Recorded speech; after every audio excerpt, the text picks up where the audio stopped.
Good evening. My name is Christopher Paris. I serve as the Commissioner of the Pennsylvania State Police. I'm going to address you this evening concerning a critical incident that has rocked the community here in York County this afternoon.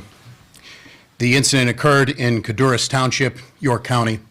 I'd like to preemptively say that there are many details which at this point we are not prepared to release given the ongoing nature of the investigation. That having been said, we would like to advise the community that there is no current active threat. The situation today involved law enforcement officers who were shot. I can confirm that the shooter is dead. I can confirm that there were 5 law enforcement officers who were shot today. 3 fatally, 2 that were transported here to Wellspan in York. They are currently listed in critical but stable condition. The District Attorney of York County, who is no stranger to this community, or in collaborating with the Pennsylvania State Police, Tim Barker, I've spoken to him. The Pennsylvania State Police has been asked to convene a major case team to conduct the lead in this investigation with the assistance and in collaboration and in partnership with the York County District Attorney. I can assure you that all of the resources of the Pennsylvania State Police are being brought to bear. There is still very much an active scene at Codorus Township, York County. Later this evening, the District Attorney will have more information to release. I can tell you that the Pennsylvania State Police have taken over calls for service for the Northern York Regional Police Department, and we will continue to do so to support our partners. I can tell you that I've spoken to the special agent in charge of the FBI out of Philadelphia, our municipal partners and county partners here in York County, and we've received multiple offers of assistance from our fellow state partners to include New Jersey and York. But we have a very large investigative scene. In being here today with our law enforcement family for the second time in 2025, I'd just like to say on a very personal note, our hearts and prayers go out to them, to the families of the deceased and the families of those officers who were wounded. There are simply no words that I can offer to assuage the grief that this community has experienced and unfortunately will continue to experience. The grief will be unbearable, but we will bear it. So we stand here today united for our partners all across the law enforcement spectrum, and we will not rest until we've conducted a full, fair, competent, and thorough investigation into this matter. Lastly, I would simply ask to the community here in York County and beyond, all across Pennsylvania and all across our nation, if you could keep the families that were touched by this tragedy today in your thoughts and prayers. Please give them a solemn thought. And to the women and men who are working diligently right now to push this incident forward and the investigation forward and the aftermath that will have to be dealt with and persevered through, our hearts and prayers are with them. Thank you very much. I'll now turn it over to Governor Shapiro.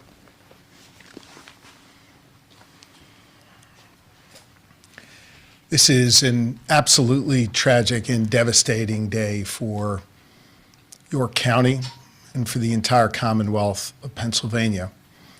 We grieve for the loss of life for 3 precious souls who served this county, served this Commonwealth, and served this country.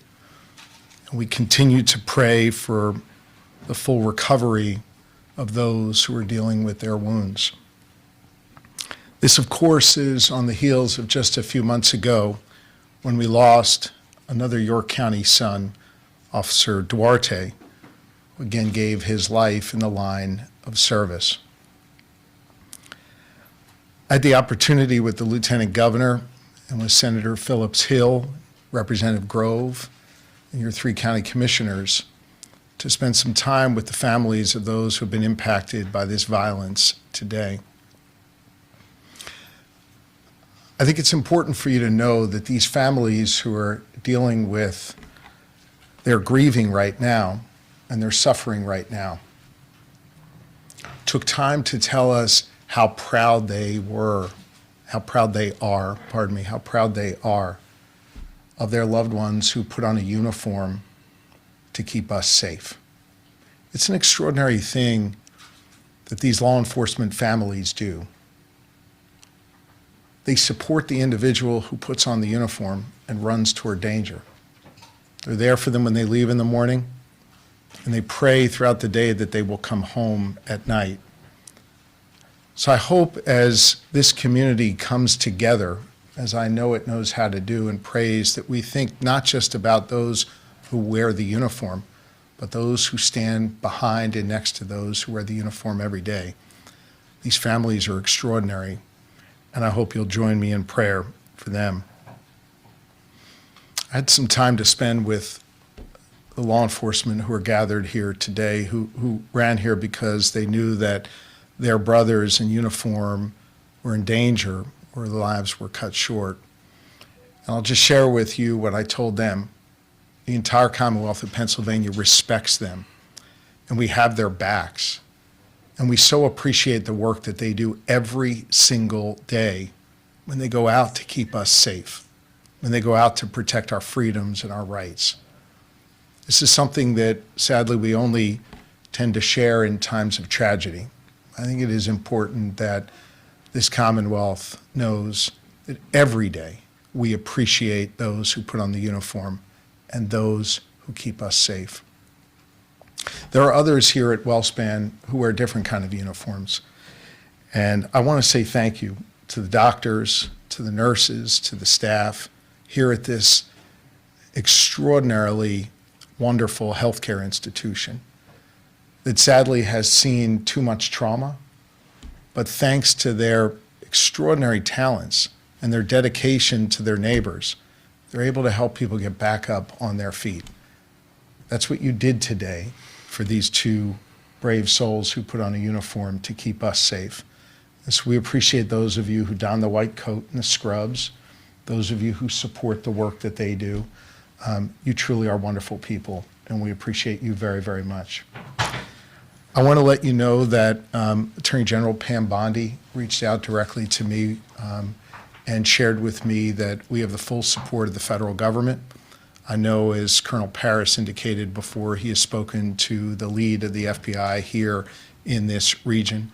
We so appreciate law enforcement at every level, and we, of course, appreciate our federal partners.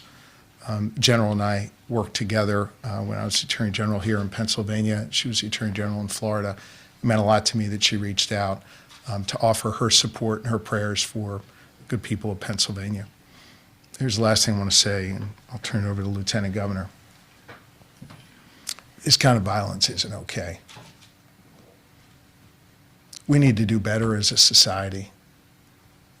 We need to help the people who think that picking up a gun, picking up a weapon is the answer to resolving disputes. We need to do better when it comes to mental health. We need to do better when it comes to looking out for those who are in need so we don't have to deal with tragedies like this. We got to do better as a society. I know everybody up here believes that, and everybody up here works hard to do that every day. I just think as a community, it's time for us to work hard to heal from this and to make sure that those whose lives were lost today, that something constructive can come from that in their memory that stops this kind of violence in the future, that protects those people that put on those uniforms for us, that makes it so these trauma surgeons don't have to patch this many people up. We got to do better as a society. I know we're all committed to doing that work. We've got to do even more. Now's the time for this community to come together and to do this important work. And so on behalf of a grateful Commonwealth, I say to those who wear the uniform of law enforcement, thank you. To those who wear the uniform of healthcare, thank you. To the elected leaders up here, thank you for the work that you have done and know you will do to keep our community safe. And to Colonel Paris and the entire team at the Pennsylvania State Police, I know you will have every resource you need to make sure that this investigation is conducted fully and thoroughly, and that whatever steps need to be taken will. May God bless York County and the entire Commonwealth of Pennsylvania. May God bless and watch over those families that are suffering right now. Lori and I join you in prayer, and I think prayer is a particularly important thing at this moment here in York County and all across Pennsylvania. Thank you, Governor. I share your thoughts and prayers for the officers that were lost today, the officers who were injured, and every law enforcement person across this great Commonwealth. We are unfortunately here again in York County because of gun violence, the issue that brought me to public service.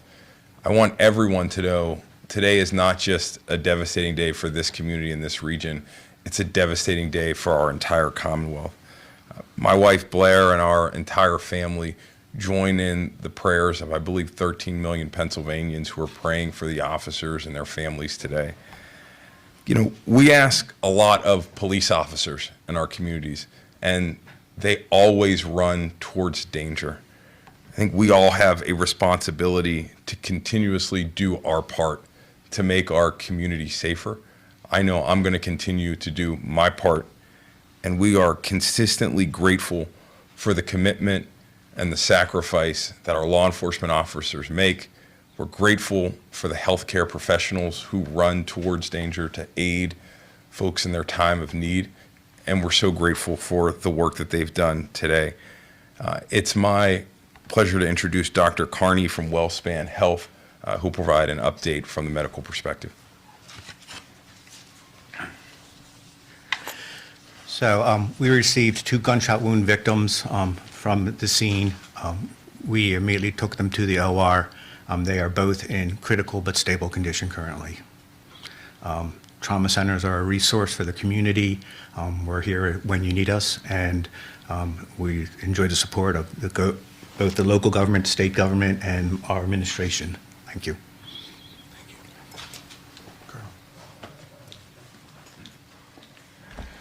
So at this point, I would open it up to a few brief questions, however, prefacing that with the fact that the information we can provide is extremely limited. Sir. Did you say this was, the officers involved are from Northern New York? I did not say, and that was intentionally done so. Obviously, we know who they are and who they work for. Our concern is that there are some investigative steps that we're taking right now, and at the request of the district attorney, we're withholding that information. Do you know what the district attorney plans to release? I've spoken to District Attorney Barker. I know there are a lot of things going on right now, but at some point, I know he will brief the media. Sir. The circumstances surrounding why those officers were there was they were serving a warrant of some sort of PFA? So they were there to follow up on an investigation that began yesterday. The general heading of that investigation, I would say, would be domestic related. But beyond that, the facts and circumstances, we have more information, but pending the search warrants that we're currently typing up and serving, we want to hold that information any more specificity. Is it which department they were with, the officers? No, I did not. So we're going to, at this point, say that the 5 law enforcement officers in York County, and we're going to leave it there, and I'm going to defer to the district attorney, Tim Barker. I just want to be clear, so there were 5 law enforcement shot, 3 of them killed, 2 in critical here in this hospital, but then the shooter was also killed. Is that Correct. Those numbers are correct, sir. Are there any other suspects involved? At this point, we believe that the community is safe, but we're leaving no stone unturned, and we're going to run every lead down. But I don't have that for you. Do you know if SWAT was called in? I'm not prepared to release that. Like I said, I'll defer to the district attorney. Sir? Have we heard anything as far as weapons or what exactly happened when they arrived? No. I mean, we have, but not that I can confirm with any specificity that I would be concerned we would have to backtrack on later. So very much processing a large scene. I will confirm that it is a large scene. Members of the PSP Forensic Services Unit are down there mapping it right now. It's still very much an active scene. It is secure, and we believe, just to reiterate, there's no threat to the community. A couple more questions here. Was he shot by police or did he shoot himself? He was shot by police. Can you confirm the address or the block number of the scene? No, not at this time. Governor, can I get your thoughts on, earlier today you were in Chester trumpeting the fact that violent crime had actually been reduced there, what your day, how you would sum up your day after that, and then here you are now. Well, look, this isn't about me or my emotions. I think this is just about a grieving community, and I wanted to be here with this community. I want law enforcement to know how much we care about them and respect them. I want this hospital team to know how much they matter in this community. And most importantly, I want these families to know that we're all grieving with them and praying for them and that they're not alone. Thank you all very much. Thank you, guys.